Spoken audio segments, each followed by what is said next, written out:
ভোটের জন্য জামায়াত ধর্মের অপব্যাখ্যা করছে এবং ইসলামের মধ্যে বিভক্তি তৈরি করছে, এমন মন্তব্য করেছেন ঢাকা 12 আসনে বিএনপির সম্ভাব্য সংসদ সদস্য পদপ্রার্থী সাইফুল আলম নীরব। বান্ডেল থাকলে প্রতি সেনমানিতে টাকা বাঁচবে। বিকাশ সেনমানি বান্ডেল কিনে জিতুন প্রতি লেনদেনে। সকালে রাজধানীর ফার্মগেটে কৃষিবিদ ইনস্টিটিউশন কনভেনশন হলে ইমাম, খতিব ও ওলামায়ে কেরামের সঙ্গে মতবিনিময় সভায় এসব কথা বলেন তিনি।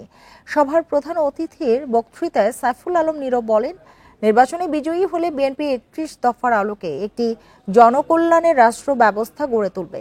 সভায় আরও বক্তব্য রাখেন বিশিষ্ট আলেম, প্রখ্যাত লেখক ও গবেষক এবং শাইখুল হাদিস মাওলানা জাইনুল আবেদিন।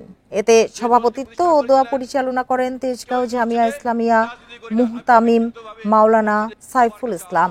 সঞ্চালনার দায়িত্বে ছিলেন মুফতি তারিকুর রহমান।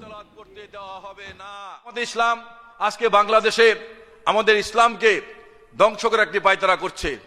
আজকে ওই দলটির সাধারণ সম্পাদক তিনি বলেন, সময় এসেছে কোরআনের আইন পরিবর্তন করা যাবে।